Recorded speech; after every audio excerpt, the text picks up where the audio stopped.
Well, good morning, everyone. My name is Joe Bloodgood. I'm a partner here with Boulay Financial Advisors. We're excited to be with you this morning. Joining us today is Liz Ann Sonders. She's the Managing Director and Chief Investment Strategist at Charles Schwab. Liz Ann has a range of responsibilities at Schwab, including market and economic analysis, investor education, all things focusing on the individual investor. She's a regular contributor to all the major publications and news outlets. You've most likely seen her someplace you get your financial news. So as I mentioned, we're really excited to have Liz Ann. I'll bring her here on in a second. A couple of housekeeping items at the top before we get started. We do offer a Q&A button here. Feel free to add your questions to the Q&A throughout the conversation. We'll get to those as we go. The conversation will be recorded. So a link will be forthcoming in the next couple of days. All that being said, Liz Ann, thank you and welcome to the conversation. Oh, thanks so much. Thanks for having me, Joe. Looking forward to it. Absolutely. So 2023 has certainly been an eventful year, I think, on a lot of fronts. My thoughts here is I think a lot of our participants on the call are thinking about both the economy and the markets. So we'll try to touch on both of those, and there's certainly some overlap. But maybe talk about, Liz Ann, what surprised you so far in 2023? Well, lots of things, but coming into the start of the year, of course, we had seen the market lift off of its October 2022 lows, and you were actually seeing market performance that was broader. There was a lot more participation. And that, I think, was a real positive setup, at least the early part of the year. But then, of course, I think a surprise to most people, not least being even managements of the banks, we had 3 of the 4 largest banks in history to fail in the United States. And that occurred in that March-April time period. So that was surprising, not just the fact that it happened, but the why behind it and how idiosyncratic and unique to this cycle the reasons were. So that was surprising, and that really shifted the market's behavior. That was when the concentration really became particularly acute into what we're now all lovingly, I guess, calling the Magnificent 7. Maybe not surprising was the debt ceiling fight that we went through earlier in the summer, finally getting a resolution at the 11th hour, which I think Washington on both sides is pretty good at kicking the can down the road to the 11th hour. That's something they do particularly well. But the fact that we're facing another government shutdown, there certainly was the hope that would not happen. And then, of course, a big surprise was Hamas and Israel, and the fact that we sadly added another war into the mix of Russia, Ukraine. So those were some of the most powerful surprises that had so many ripple effects and implications. Yeah, certainly. So as you think about that, there's been conversation around, are we in for a recession in the near term? There's this talk of a soft landing. What does a soft landing look like? Maybe just talk about your view in terms of maybe what you see the more likely outcome to be, and maybe how that manifests itself. Well, for the better part of probably a year and a half now, we've been using the term rolling recession or rolling sectoral recessions to describe what we all know is a very unique economic cycle. And nobody wants to go back 3.5 years, but I think it's important to put this whole notion of a rolling recession into context at the outset of it by just reminding people what was going on in the kind of spring into summer of 2020. Of course, we had massive stimulus kick in, both from monetary authorities and the government, so fiscal authorities. And that had the effect of boosting the economy to a massive degree and pulling the economy very quickly out of what we now know was a really short-lived but painful recession. But if you think about that time, all of that demand fueled by stimulus was forced to be funneled into the goods side of the economy. Because as we all remember, we had no access to services of any kind.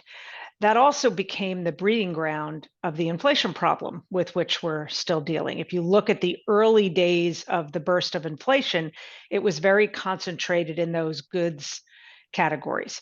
But then fast forward to the more recent period, we've actually had recessions, individual hard landings in many of those areas that were the initial beneficiaries. So manufacturing, housing related, a lot of the consumer oriented goods that were big beneficiaries of the sort of stay at home phase. We've had hard landings there. We've had recession type conditions. We've also seen those categories within inflation go from being inflationary to disinflation, and in some cases outright deflation. But we've had the offsetting later strength on the services side. Same thing happened within inflation metrics, a later surge in services oriented inflation. Now, services is a larger employer in the United States, so that helps to explain, until maybe very recently, the resilience in the labor market. So to me, the recession versus soft landing debate is a little too simplistic, because we've already had hard landings in those areas. I think the best case scenario is maybe less well described as a soft landing, but one where, if and when services has their turn to get hit, that you've got stability or maybe even improvement in areas that have already had their individual recessions. Frankly, there was a hope for that, given what until recently we saw a bit of a lift in housing and housing related, a bit of a lift in manufacturing. Unfortunately, both areas have since rolled over again. So I think at this point, if somebody were to say, yeah, all your nuanced definition, will the NBER, the Bureau that dates recessions, will they ultimately declare a recession in the near term? I would say the likelihood is more yes than no. And frankly, Joe, you and I talked about this before the cameras turned on. First of all, we're always going to get a recession. That's just how business cycles end. So to say, are we getting a recession? 100% yes. It's the timing. But I think a recession, believe it or not, sooner rather than later, would not only be better for the economy longer term, better for the markets. I think it would mean a milder recession than if it's one that gets pushed too far off into the future, just because that scenario would mean the Fed has to keep their sort of foot on the economic brake longer. So long answer, lots of different tangents, but that's the more, I think, nuanced way to look at this unique cycle. Yeah, that's interesting. You mentioned kind of the different areas of the economy experiencing different things, but more broadly, do you think have we had peak inflation and peak rates, or do you think that's still to come? Well, I think we've had peak inflation. Yeah, so I think a year and a quarter ago or so, June of 2022, you had a 9 handle on CPI. I don't think we're revisiting that. And I think we're in essence in a disinflationary trend here, but probably not as smooth a continued move down as many would like to see. It's often said that sort of the last mile of bringing inflation down is the most difficult.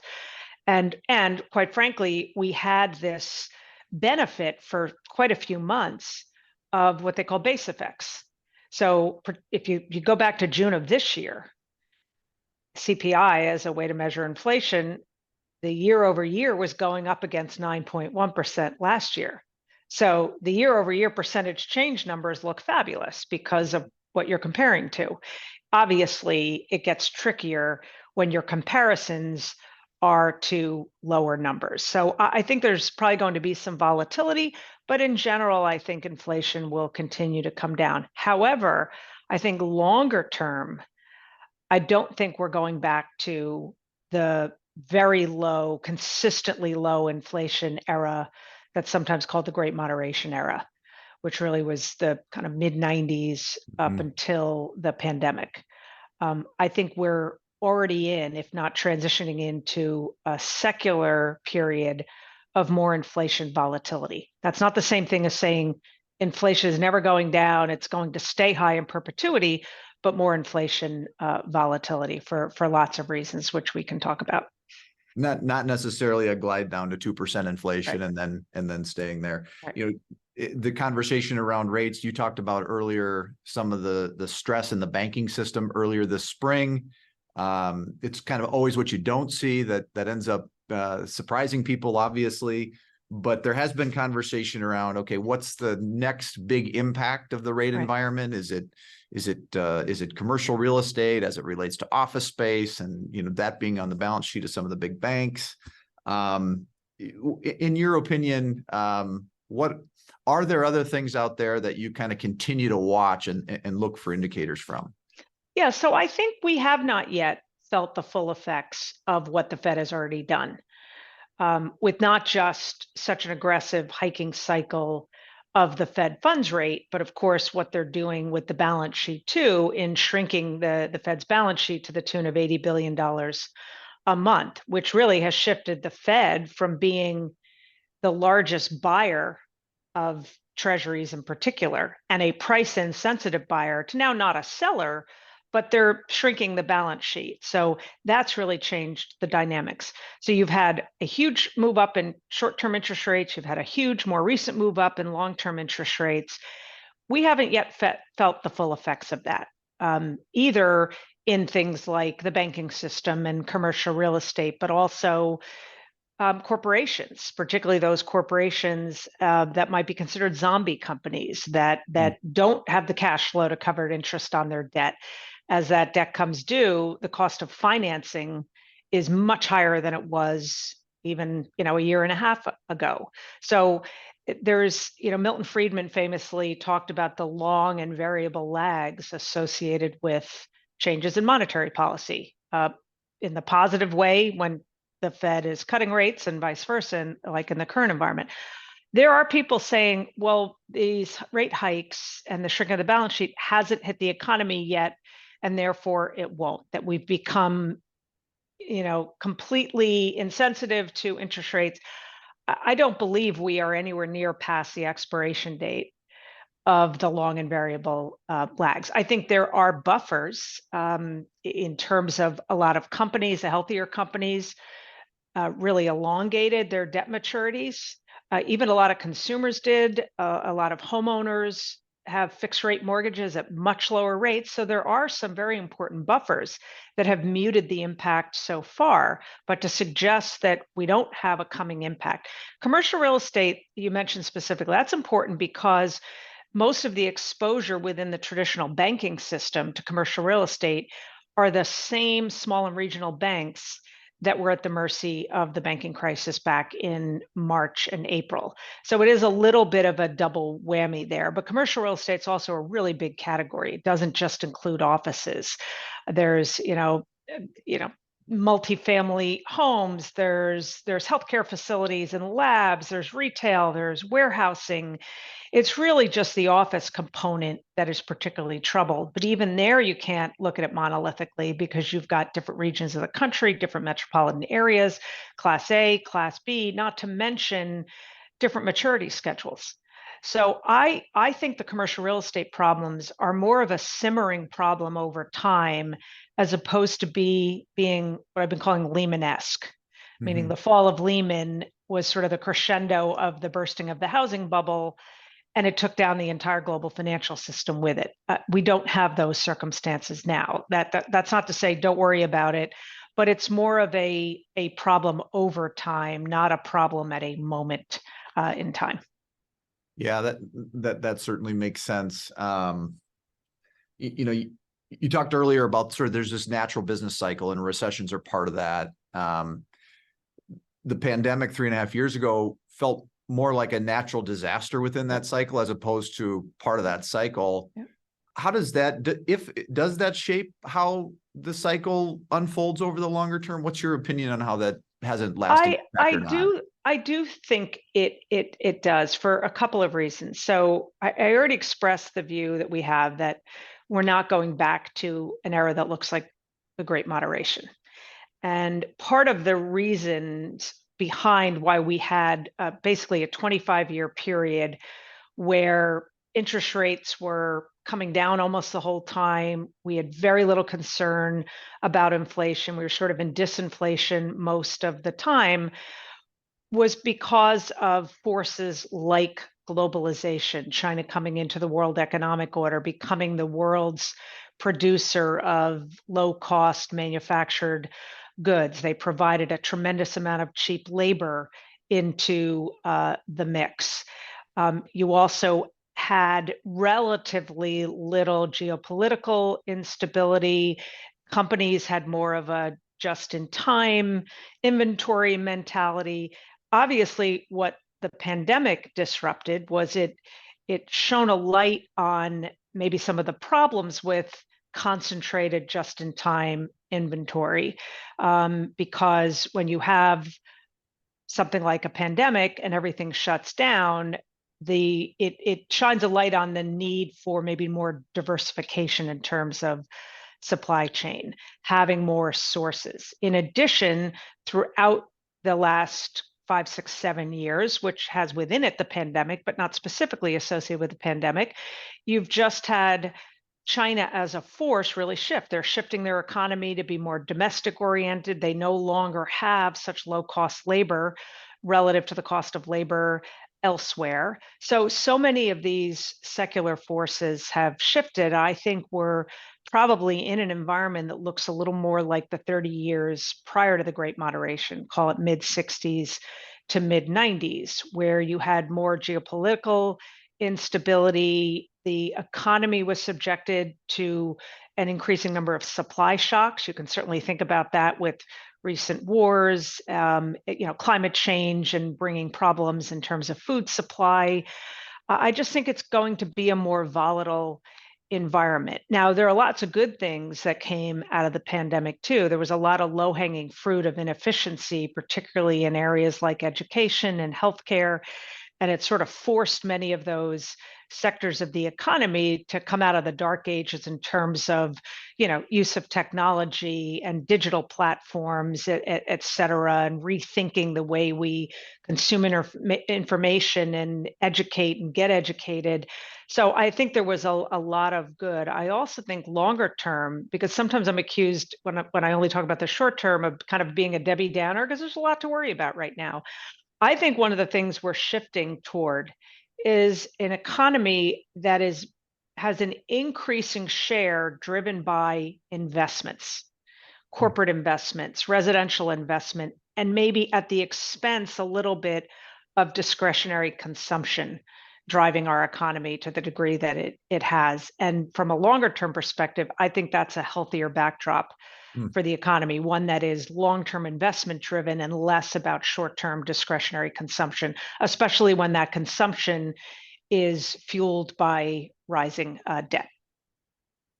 Yeah, absolutely. You mentioned earlier, just kind of coming out of the pandemic, how we consume media and how we interact with folks. I think one of the things that we see there is there's always fear in your face, right? There's always something to sort of be concerned about in the short term. But let's shift over to the markets a little bit, where we have seen some good things in 2023, and maybe talk a little bit about kind of where you see things from here on out through the lens of a long-term investor. Well, one thing, and this is as far back as centuries and centuries, and just the nature of fear and greed of drivers of markets of any kind, and the behavioral side of things and the emotional side of things. That's always such a powerful force, not only in driving markets, but even driving inflation and the economy. There's so much that's psychological. And as it relates to all the myriad concerns we face now, which are different than what we faced figuratively yesterday, but there's always concerns. There's a reason for the phrase, the market likes to climb a wall of worry. And we don't see it, every day, every week, every month. There are times where ultimately, you have to pay the piper of either, a massive debt bubble, like was the case leading into late 2007, or just a valuation bubble in the case of 2000. And they're painful bear markets. but they're also then setups for the next cycle to come. We are bombarded with just an extraordinary amount of information, sadly, probably even more misinformation than information that actually has value. And I think that problem has undoubtedly been exacerbated by social media. And so you have to go beyond just saying, ignore the noise, turn off your computers, turn off the news, but understand how to sort of navigate through that noise and really ask yourself the question, am I finding that my emotional risk tolerance is something very different than my financial risk tolerance? We all know that as investors, we can sit down with you, Joe, and people at your firm and come up with a long-term plan and look at time horizon and risk tolerance and past experiences and figuratively put on paper, or maybe literally, your financial risk tolerance. But we often find out the hard way that there's a yawning gap between our financial risk tolerance and our emotional risk tolerance. And it's the latter that tends to get in the way and cause problems. So it really goes back to some of what's tried and true. And part of that is how you digest information that is coming at you like a fire hose, and try to figure out how to keep from making those sort of emotional based decisions.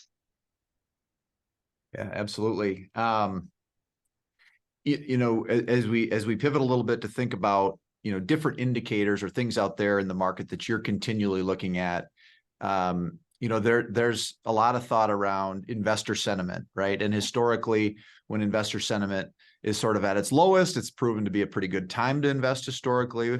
Conversely, when it's at its highest, maybe the forward returns haven't been as good.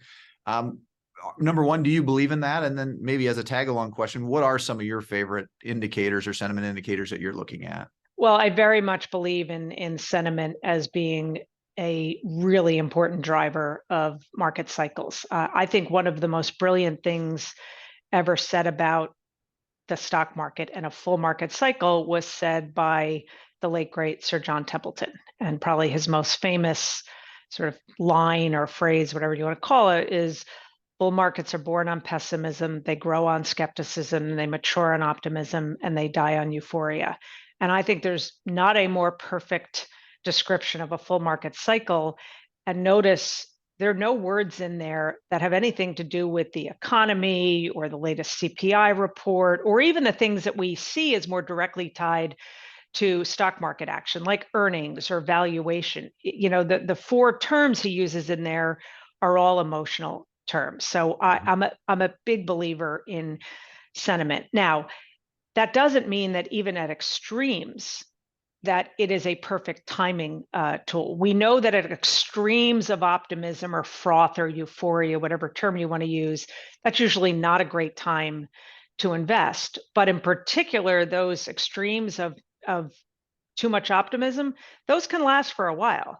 I always remind people that Alan Greenspan made his famous comment about irrational exuberance in 1996, and the market didn't peak out until March of 2000. So there was still a long runway from when it kind of looked obvious that there was too much froth and when ultimately the market toppled. Admittedly, when you get to sort of the opposite extreme of incredible despair, everyone is thrown in the towel, those tend to be shorter lived and slightly more precise in terms of marking bottoms. It still doesn't mean I'm going to give you, 7 sentiment indicators, and when you get to an extreme of pessimism at that moment, you can back up the truck and start buying stocks, and it's a perfect timing tool. It's not. I think the other important thing is to look at both behavioral measures of sentiment and attitudinal measures of sentiment. Mm-hmm. So probably the most popular and common attitudinal measure of sentiment is a weekly survey done by AAII. That's the American Association of Individual Investors. They've been doing this since the mid-1980s. It's a weekly survey. They're basically just asking their tens of thousands of members, are you bullish? Are you bearish? Are you neutral? And they publish the reading, and you can chart it, and you can look at extremes, but that's attitudinal, that's a survey. Then there are behavioral measures. You can look at things like fund flows, how much money is going in and out of mutual funds or in and out of ETFs. You can look at within the options market, the put call ratio, how many buyers of puts are there, which is a negative or bearish strategy versus calls. Lots of other ways to measure behaviors. Even AAII, interestingly, has a behavioral measure because it tracks what their members' actual exposure to equities. And what's really interesting is at times when you have big divergences. So for instance, in June of last year, we were in the bear market. It was the first big kind of whoosh down in the major indexes, at which point AAII's bullish bearish neutral survey showed a record low percentage of bulls and a record high percentage of bears. On the surface, that would seem like a good thing from a contrarian perspective. But that same week that they published that record low number of bulls, record high number of bears, they also showed that the invested exposure in equities was still near an all-time high. So basically the member saying, oh, I hate the market.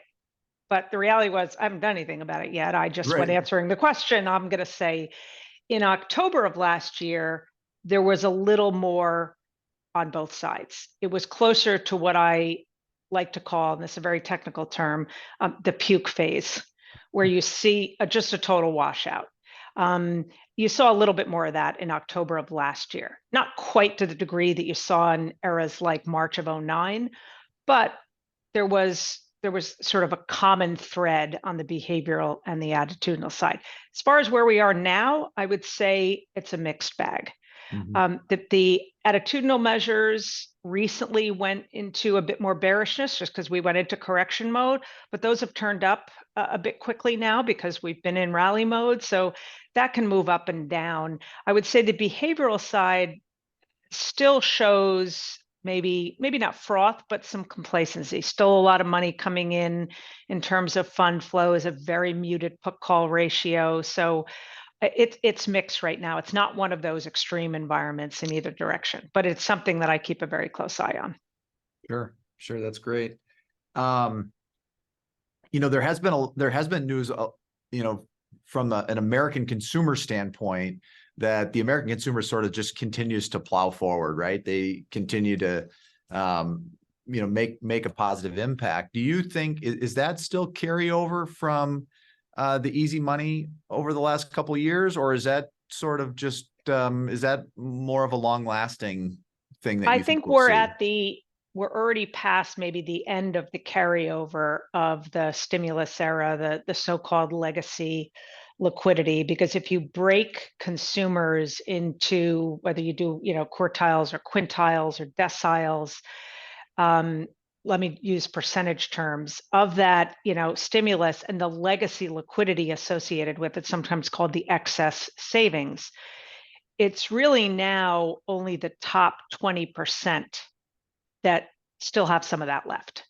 So, 80%, it's basically been drawn down. Now, a couple of other important points to make about the consumer. We saw a pretty significant surge in the third quarter in terms of consumer spending as a driver of GDP. It helped to explain why it was such a strong GDP quarter, but it came on the back of a very significant drop in the savings rate to a very low level, 3% in change, and a massive surge in the use of revolving credit, meaning credit card debt. And now we're facing a huge spike already in delinquencies at the subprime level, but we're also now starting to see it into the prime level. So that sort of has last gasp feel to it. But the other important point to make is if you're looking at a metric like retail sales to judge the health of the consumer, and there's nothing wrong with that as a metric to judge the consumer, the problem arises when you're in a higher inflation environment. Retail sales is expressed in nominal terms, not in real terms. The point of me saying this is don't confuse strong sales with inflation. So nominal retail sales have been on a parabolic trajectory, well above prior all-time highs, well above where we were pre-pandemic. But that's in nominal terms. In real terms, retail sales have been kind of in a range around flat for almost 3 years, and they're still below the peak in 2021. Because inflation has been why, and that's why you also have to look at what are unit sales, not just the dollar amount of sales. And so there are more than just some cracks under the surface of consumer-oriented data that looks at things in nominal terms. The same thing can be applied more broadly to things like S&P 500 revenue growth. Revenues in nominal terms have been really strong over the past year because inflation has been high. Real revenue growth, there hasn't been any in the past year.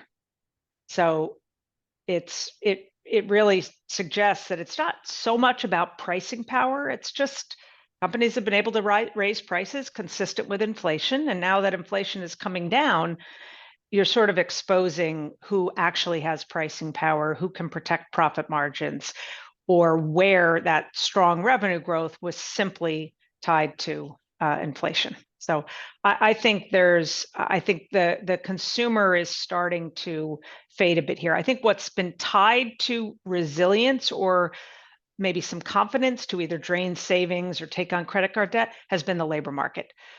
Feeling secure in jobs.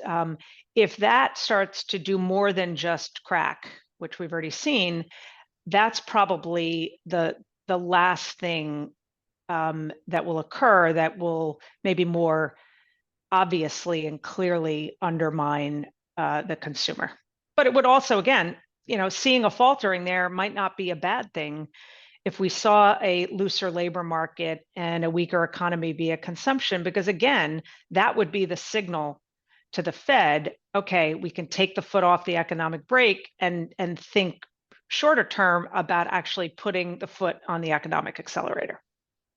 Yeah, absolutely. Is that something, is that a catalyst for maybe an expansion of, so much of the S&P return has been through the Magnificent Seven that you talked about, really most on the mega cap growth side of the equation. But in terms of broadening that out a little bit, is that what we need to I think push that forward? Again, it's hard to talk about recessions as if they're a good thing. They're not, but they're a natural part of the cycle. And I do think the point at which we've seen enough weakness in the economy, declared or not declared an official recession, that always happens way down the road. That's the nature of recession dating. But I do think a shift away from such aggressive tightening would be an opening for broader participation in the market in other areas aside from just tech and tech related down the cap spectrum. It would give relief to some of the smaller companies that don't have quite the healthy interest coverage and strong cash flows that some of the bigger companies have. So I do think that would be a catalyst for more broadening out. However, I don't think that would be a signal to go way down the quality spectrum. We've been emphasizing, high quality investments for stock pickers out there. We've been suggesting, focus on the factors or characteristics that I think you need to emphasize in this environment. Companies that have that strong cash flow, that have interest coverage, that are self-funding, that in an earnings constrained environment, that have positive earnings revisions and positive earnings surprises. There's lots of different factors, another word for characteristics, but they all sort of have that quality wrapper around them. And there are times where you can do well by going down the quality spectrum because that's where the leverage is often to an upturn in the economy. I just don't think we're anywhere near that point yet. So I think it's a buffer way to sort of ride through any further downturn in the economy is to stay up in quality. The one last thing I'd say about the Magnificent Seven, because it gets so much attention, I think there's a misperception though. They are the 7 largest stocks in the S&P 500 by market cap. If they were their own sector, it's only 7 stocks, but if they were their own sector, it'd be 28% of the S&P 500, which is larger than what tech is now. And if they were their own sector and then you did the rebalancing of those 7 stocks out of the 3 sectors they live in, it would be by far the largest sector, and tech would actually drop to the 4th largest sector. But a lot of people assume that they rank in performance similar to how they rank in size, because they're always lumped together, and people saying, well, more than 100% of the performances come from those 7 stocks. And I heard somebody say they're the best 7 performing stocks in the market, and I thought, no, they're the 7 largest. I just had my research associate Kevin do this analysis this morning. It just sort of popped in my head, and we looked at the Magnificent 7 within the rankings of best performing S&P stocks year to date. And you have to go down to the 35th ranked stock in terms of year to date performance in order to incorporate all 7. Now, number 1 and 2 are in the Magnificent 7. Number 4 is in the Magnificent 7, but Apple is the 35th best performer. So, 35 stocks minus 7 is 28 stocks within the S&P that in some cases have better performance than 1, 2, or even a collection of the Magnificent 7. So there are still opportunities. Yes, they dominate the indexes because they're so large, but that doesn't equate to they're the 7 best performers in the S&P 500. Yeah, that's a great point. I think so often there's this fear of missing out, right? So we watch these, this area of the market get pulled so much higher, and the natural inclination is to say, hey, I want to be a part of that. Which you are if you're taking a passive approach, if you're buying an index fund or an S&P ETF. The rub is that the purpose way back when of putting index funds together and passive vehicles together was to allow investors to have the diversification associated with these broad indexes. The problem right now is that you actually, in taking a passive approach, you're guaranteeing that same concentration, which is great when they're working. Right. But, there's the risk on the other side of that. As I mentioned, a year plus ago, when the S&P was hitting its October 2022 low, most of the pressure actually was coming up the cap spectrum. Those were the stocks that were giving up a lot. But you had better performance under the surface. So it does work in both ways. But if your only goal is to have the exact same performance as the S&P 500, then buy an index fund. But do know that one of the purposes of creating many of those vehicles was to provide diversification. Interestingly, if the S&P as an index were attempted to be created right now, it probably wouldn't be allowed. It wouldn't pass muster because of things like the Investment Company Act of 1940 that doesn't allow many funds and pension funds and to have a stock that's more than 5% of the portfolio. It would breach, risk management departments. So it is kind of funny that it's just what has happened. But if somebody attempted to create that index today in its current form, it would run afoul of things, including security regulations. I think it's one of the reasons we talk a lot about and employ a broader diversification than that, and we rebalance regularly, right? These are the things that aren't very exciting, and they don't maybe show up on the statement, but make a huge compounded impact over time. There is not, I think, a more beautiful discipline than periodic rebalancing. It is such a beautiful, you're right. It's boring to talk about.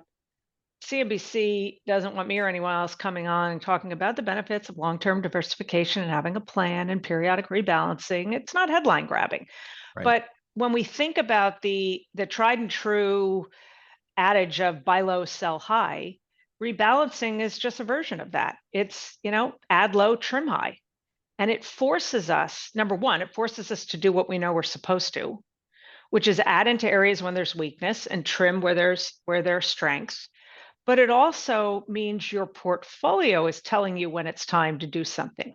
you're not relying on which, Yahoo on TV or, bombastic pundit is going to have the right call. Your portfolio is telling you when it's time to make those adjustments, and it forces you to do it in a manner that we know is right, which is taking advantage of weakness to add, take advantage of strength to take profits. Absolutely. Absolutely. Maybe I'll weave in a couple questions we've got from our audience. Right. There's a question around infrastructure legislation. And if you're of the opinion that government spending could have a positive impact on U.S. businesses, and assuming it does, kind of how you think about quantifying that, and if that's significant.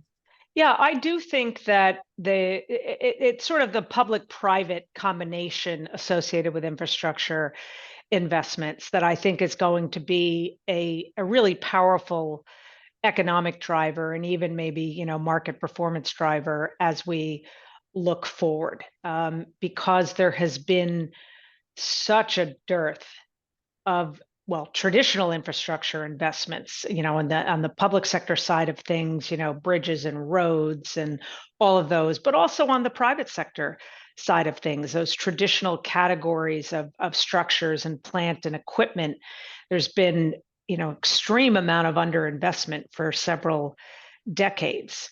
But then you add in the private sector and you incorporate in sort of newer categories of infrastructure, for lack of a better word, investments in innovation and technology and efficiency enhancements. And it's all part and parcel of what I said earlier, that I think the investment driven side of our economy is a particularly bright spot as we look forward. And, what was nice about the public side of infrastructure, you get left and right on specifics of the bill, but it's one area where there is a lot of bipartisan support, is the need to invest in infrastructure. The big rub to anything coming out of Washington, regardless of how much bipartisan support there is for the spending, is I don't think I need to remind anybody that we have a pretty significant deficit and debt problem that, until rates started going up, was a big problem in level terms, but in terms of, finance, now we're in a very different story. And that's, you had mentioned earlier, like what surprised you this year, and maybe what you sort of got right and wrong in your perspective of 2023. One thing that we got right in late 2022 was saying the debt and deficit conversation is going to grow louder and louder and louder, because the cost of servicing that debt is starting to go parabolic and is set to pass imminently what we spend on defense spending, which I think that gets more attention when you're dealing with an environment of two wars. So I continue to think that is. So whereas a lot of individuals sort of termed out debt, went to fixed rate mortgages, a lot of companies that had the wherewithal, really extended maturities, the government did less well in taking advantage of what was, a 0% interest rate environment. And now, we're sort of paying the costs literally of that. That can be a pretty, I think that's one of those things that tends to be front and center that can create quite a bit of worry for, let's call it, the average American investor. How do you think about the national debt against the backdrop of my family's financial security? What can I do from a tangible standpoint to help improve that? I always think of, making sure your own personal house is in order. Right. But are there other 100%. Things that you think about on that? Well, front? and frankly, I think to a large degree, households did do that, and corporations did do that. They were rational when interest rates were so low, and that helps to explain not the lack of any implications of this interest rate cycle, but muted implications that may be pushed further out. The government did not do that. So again, we are facing the pressure associated with it. In terms of what it means to have a high and rising burden of debt, well, there's the crowding out effect that comes when a greater share of tax revenues coming in have to go to servicing the debt, as opposed to just about anything else. It also comes into play when you think about future crises, whether they're financial crises or health-related crises like the pandemic. What does that do to fiscal firepower in an environment where the constraints have been elevated by virtue of interest costs? It's also the case that even when the interest expense burden is low, like it was pre-pandemic, a high and rising burden of debt tends to be accompanied by lower economic growth. Mhm. And for all the cheering about the expansion that ended with the pandemic being the longest in US history, and it was by far the longest in history, going from mid-09 to the beginning of 2020, it was also the weakest economic expansion, not just by a marginal degree, by an extraordinarily large degree. And if you look throughout history, if you look across the spectrum of developed countries, that's a consistent relationship, excuse me. A high and rise in burden of debt tends to be accompanied by lower economic growth. So we have already lived some of the implications of a high and rising burden of debt. We just didn't necessarily equate the two. Yep. Now we're dealing with the additional problem of the crowding out effect because of higher interest costs. Yep. Another reason why a recession sooner rather than later is a benefit, because of what it does, again, to the monetary policy lever, and which would also ease that interest expense burden. Right.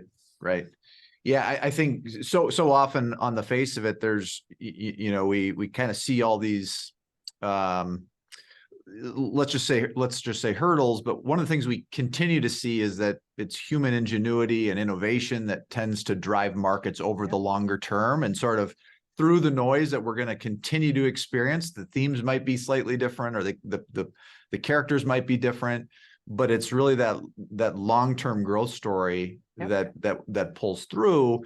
As you think about over the next, even our clients in their mid 80s have a 7 to 10 year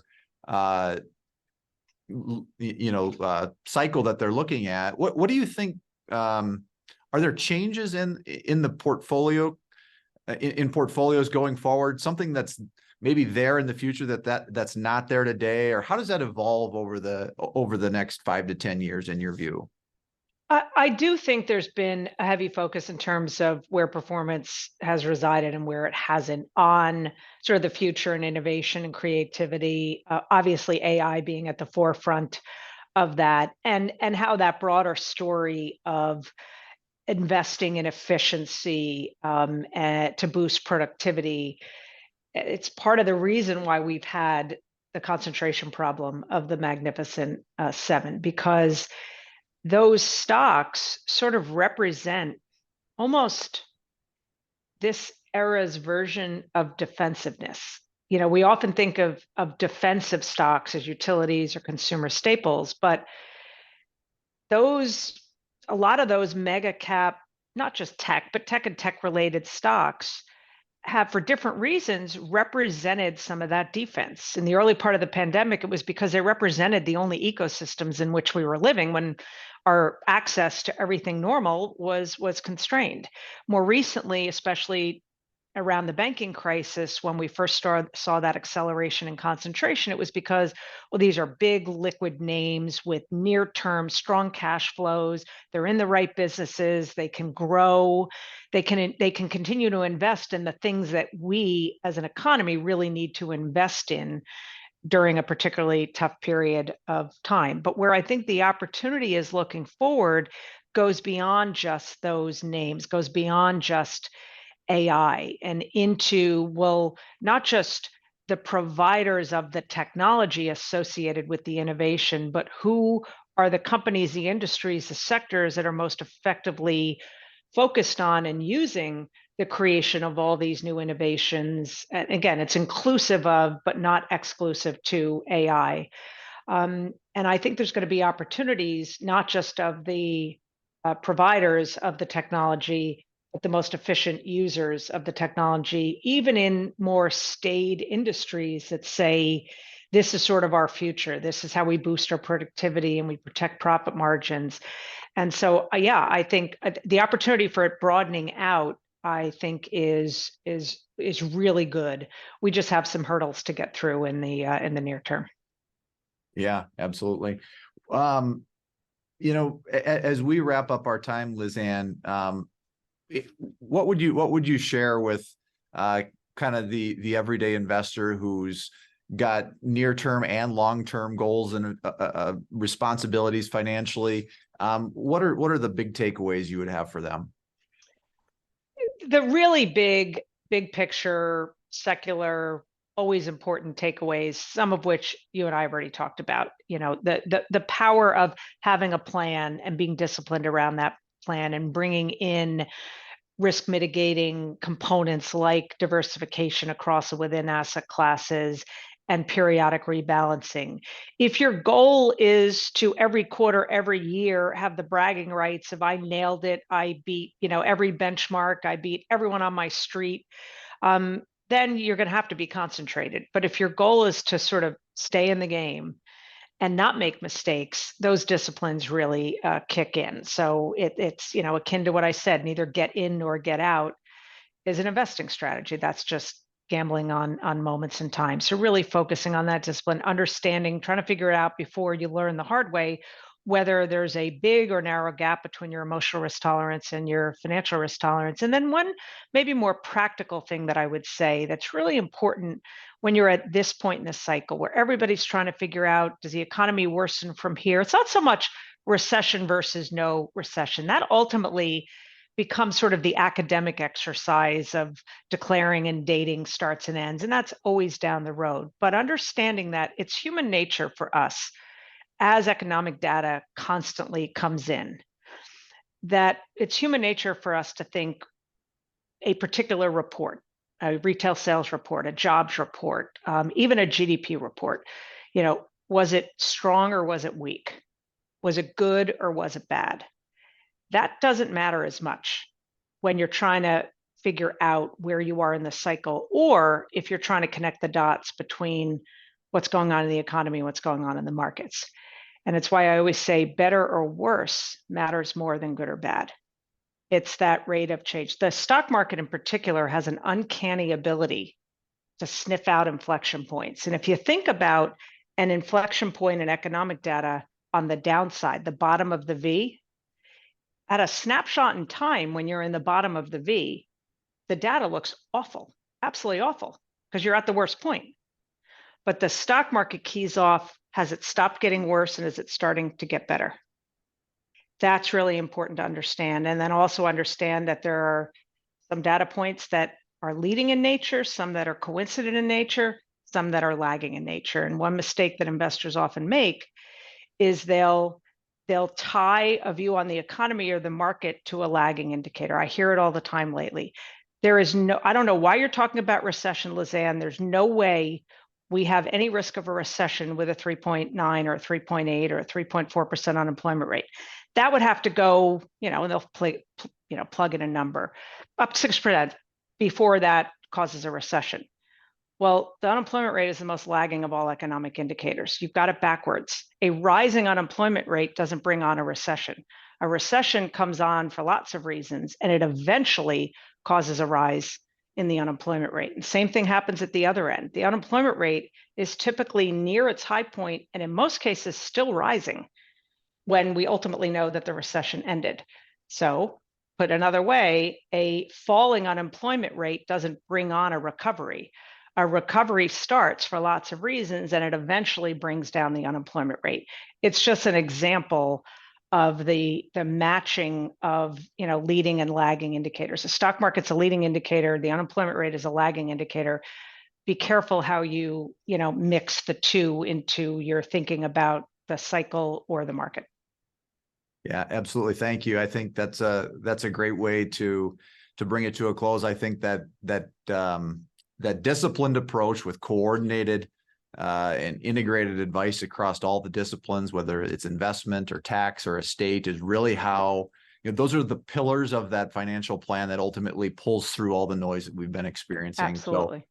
So we just want to thank you and so pleasure. much appreciate your comments this morning, and wish you all the best. Thank you. You too. Thanks for having me. Bye-bye.